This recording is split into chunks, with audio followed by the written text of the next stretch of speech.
पापा, बोलो बेटा। ये सब लोग मिडिल क्लास इतना करते रहते हैं, इसका मतलब क्या होता है मिडिल क्लास का? मिडिल क्लास मतलब हम बेटा। हाँ नहीं, वो तो पता है कि हम मिडिल क्लास हैं, पर इसका मतलब क्या एग्जैक्टली? हम मिडिल क्लास कैसे हैं?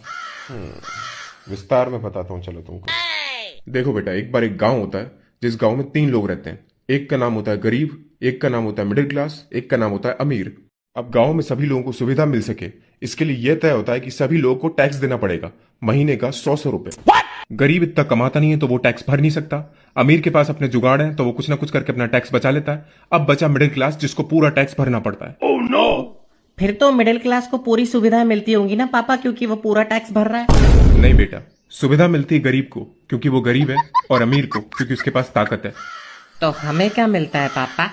बेटा, हमें मिलता है एक सर्टिफिकेट कि हम गरीब और अमीर दोनों के अन्नदाता हैं।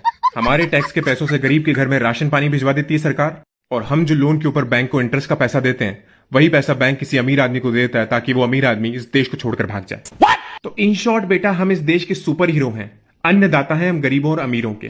मिडिल क्लास बहुत बड़ा सुपर हीरो। समझ गया पापा।